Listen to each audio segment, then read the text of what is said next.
ఇంకొక మాట కూడా ముఖ్యమంత్రి గారికి నేను చెప్పేది, మీరు మీ కాంగ్రెస్ పార్టీ శాశ్వతంగా మరి ద్రోహులుగా చరిత్రలో మిగిలిపోతారు.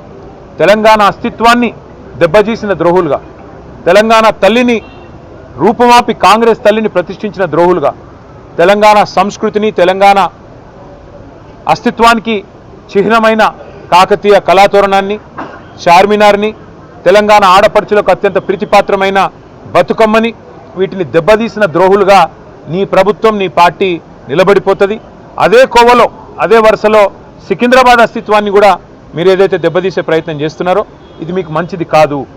ఒకటి మాత్రం పక్కా, ఇవాళ మీరు ఈ ర్యాలీని ఏదో భగ్నం చేసి మా వాళ్ళని కొంతమందిని అరెస్ట్ చేసి మీరేదో సాధించినాము అని చెప్పి మీరు పైశాచికానందం పొందొచ్చు, కానీ ఇది తాత్కాలికం మాత్రమే.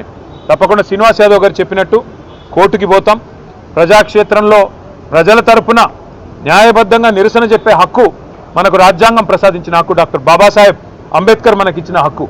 అట్లాంటి హక్కును ఈ జనవరి మాసంలో ఏ జనవరి 26న అయితే మనం రిపబ్లిక్ డేగా జరుపుకుంటామో, మరి రిపబ్లిక్ డేకి 10 రోజుల ముందు మరి రాహుల్ గాంధీ గారు పెద్ద పోజులు కొడతా ఉంటాడు కాన్స్టిట్యూషన్ పట్టుకొని, ఇగో మేము కాన్స్టిట్యూషన్ సంరక్షకులము రాజ్యాంగ రక్షకులం అని చెప్తాడు. ఇదేనా మీరు రక్షించే పద్ధతి?